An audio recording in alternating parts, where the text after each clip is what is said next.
In the far reaches of northern Alaska, beyond the towns, the trails, and the comfort of radio towers, lies a region locals only refer to as the Pale Circle. It is a stretch of land blanketed by perpetual white, where compasses twitch, GPS signals fade, and rescue teams refuse to go after dark. The story that follows is the last known account of a young wilderness surveyor named Evan Hale, a journal pieced together from audio clips recovered weeks later.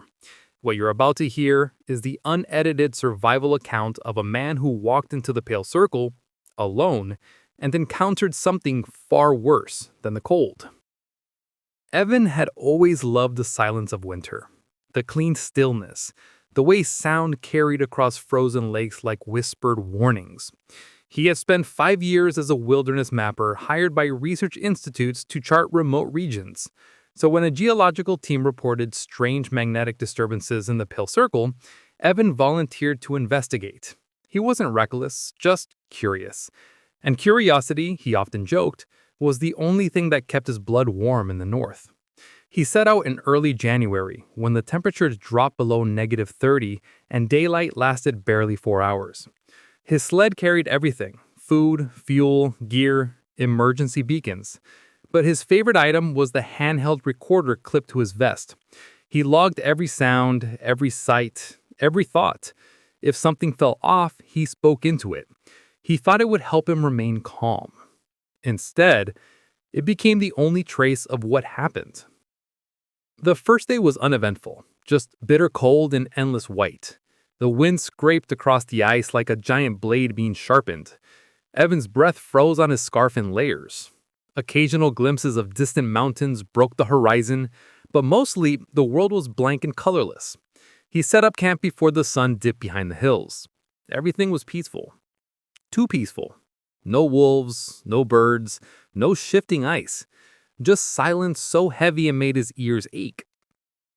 By the second day, the compass began to twitch. It spun a little whenever he approached a series of dark ridges, as if repelled by something beneath the earth. He logged the anomaly, shrugged it off, and continued. But then came the sound. It began as a faint hum, low, metallic, pulsing like the slow throb of distant machinery running underground. It wasn't wind, it wasn't ice, it wasn't anything he'd heard before. His hairs on his neck rose, and he instinctively touched the recorder. January 7th, his voice crackled. There's a vibration in the ground, very faint. I can't tell if it's natural. He paused the recording when the hum suddenly stopped. Just like that, as though something deep beneath the frozen earth hurt him noticing. That night, the temperature dropped even further. Evan nestled inside a sleeping bag, listening to the outside world. The hum did not return. Instead, something else approached the tent. At first, it was just crunching, soft, measured, not hurried but heavy, like something taking its time. Evan froze. Wolves didn't roam this far north in midwinter. Wolves traveled in packs and made more noise. This sounded like a single creature walking upright. He held his breath as a step stopped inches from the tent wall. A slow exhale warmed the fabric beside his head. Human breath. Evan didn't move, didn't speak, didn't dare to. The figure lingered for a full minute, then walked away, silently, without crunching snow, as though it had never been there at all. When Evan stepped outside in the morning, he saw no footprints. None. Not even his own, from earlier. The wind hadn't erased them. The air had been deathly still all night. The snow looked untouched, smooth as porcelain. His voice on the recorder trembled. I don't understand. Something was here. I know it. He pressed on. By the afternoon of day 3, his GPS malfunctioned entirely. All readings showed his position circling the same coordinates, although he'd been trekking in a straight line. He pulled out his backup device. Same issue. The compass pointed south, then east, then spun wildly. Evan frowned, wiped frost from his goggles, and realized he could no longer see the landmarks he'd passed earlier. The ridges had vanished, replaced by an endless white plain. That was the moment he felt the first real fear. He was no longer navigating unfamiliar terrain. He was navigating impossible terrain. A storm slammed into him before he could set up camp. A whiteout so fierce he had to crawl to avoid being blown off his feet. He dug his shelter directly into a snowbank and huddled inside, shaking as the wind howled like something alive. Every few minutes he heard faint tapping above him. Not the cracking of ice, not falling snow. Tapping. Rhythmic. Deliberate.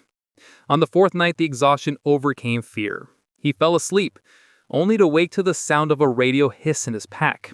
He didn't carry a radio transmitter, just a receiver for emergency broadcasts. But the device flickered with static. Then a burst of garbled noise, like someone or something trying to mimic speech. He turned it off. The silence after was worse. When the storm cleared, Evan forced himself to continue. The world around him had changed again. A jagged ravine split the ice, stretching hundreds of feet in both directions. He hadn't seen it yesterday. He would have noticed something this large. Yet there it was, gaping, dark, and breathing faint plumes of steam. Against better judgment, he approached. The humming returned, stronger this time. Pulses vibrated through the ice, making his teeth chatter. He hovered at the edge, peered down, and nearly screamed. The ravine walls weren't natural. They were carved. Perfectly straight edges. Smooth surfaces. Patterns in the ice like buried machinery glinting faintly under the pale light. He backed away slowly. Then a loud crack split the air. The ground beneath him gave way. He dropped. The underground. Evan landed hard on a ledge about 20 feet down. Pain shot through his knee, but no bones were broken. Above him, the avalanche of snow had already sealed the gap. He was completely underground. The humming now roared like a harpy echoing through a metal chest. He switched on his headlamp and froze. The walls around him shimmered. Not with ice, but with embedded structures. Pipes, cables, panels, ancient technology entombed in frozen earth. Or maybe not ancient. Maybe just hidden. Evan limped forward, recording everything. His voice shook. I'm inside something. A facility? A crash? I don't know. But it shouldn't be here. This whole region should be solid permafrost. As he moved deeper, the tunnel widened into a chamber. And there he found warmth. The air was warm enough to melt frost from his clothes. Strange patterns pulsed on the walls like veins lit from within. Then, he heard the footsteps again. Measured. Slow. Behind him. He spun around. Nobody there.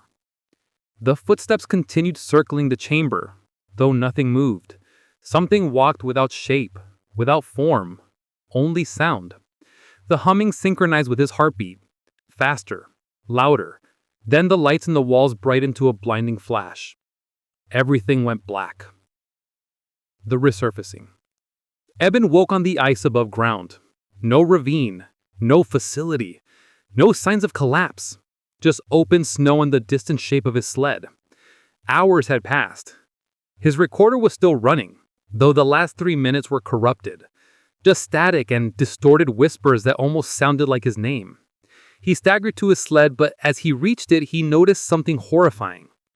His footprints from earlier didn't match his boots. They were larger, wider, not human. Something had walked beside his sled while he slept underground. Something had watched him. The recorder captured his panic. I need to get out. I don't care about the research. I don't care what this place is. Something is following me. He turned south, the direction of the nearest ranger station, and began the long trek home, limping on his injured knee. Every hour the humming returned, sometimes faint, sometimes deafening. At one point it grew so intense his vision blurred. He wasn't alone out there anymore. That night, as he set up a small fire, he noticed movement on the horizon. A tall silhouette standing motionless against the wind, watching. Too far away to see details, but unmistakably upright. Human-shaped, but elongated. He whispered into the recorder. It's waiting for me to sleep. He didn't sleep that night. He sat by the fire until dawn, clutching a flare gun in one hand. Each time his eyes dropped, he heard crunching somewhere in the darkness. When the morning light arrived, the silhouette was gone, but the prints remained. Dozens of them, circling his camp. Each was nearly twice the length of his boot. His breathing on the audio turned frantic. I don't understand why it isn't attacking. It's just following. The next 2 days were a blur of exhaustion and paranoia. Evan stopped recording at one point, too drained to care. The humming grew so loud he had to stuff his ears with cloth. His nose bled constantly. He kept seeing movement behind him, shadows that vanished when he turned. On the evening before he reached the outskirts of civilization, the entity finally revealed itself. He was crossing a frozen lake when the humming abruptly stopped. Everything fell silent. Too silent. He turned. The figure stood on the ice behind him, 7 feet tall, thin, featureless, like a silhouette cut from reality itself. No face, no details, just a void shaped like a person. It didn't move. It vibrated, flickering like a glitch, like something struggling to remain in this world. Evan screamed, fired the flare gun. The blast lit the creature in bright red fire and passed straight through it, bursting behind in a shower of sparks. The figure's head tilted. Then it rushed him. Not walking, not running, it bent space. It blinked, and it was inches from his face. Evan fell backward, scrambling across the ice, screaming into the recorder as he ran. "I'm sorry I came here. I'm sorry, please, please." He didn't remember how he escaped the lake. He didn't remember reaching the ranger station. The last audio entry was recorded in a shaking whisper. "It's standing outside the cabin. I can't see it through the window, but I can hear the humming. If anyone finds this, don't go to the pale circle. Don't follow the signal. It isn't calling for help. It's calling for you." The recording ended there. Weeks later, a search team found the ranger station empty. The door was not forced. Supplies were untouched. A half-eaten meal sat frozen on the counter. Evan Hale was never found, but the recorder was discovered on the floor beside the bed, still warm, as though someone had held it moments before rescuers arrived. On the final minute of audio, beneath the static, beneath the wind, a faint hum can still be heard, pulsing, waiting, calling for someone new.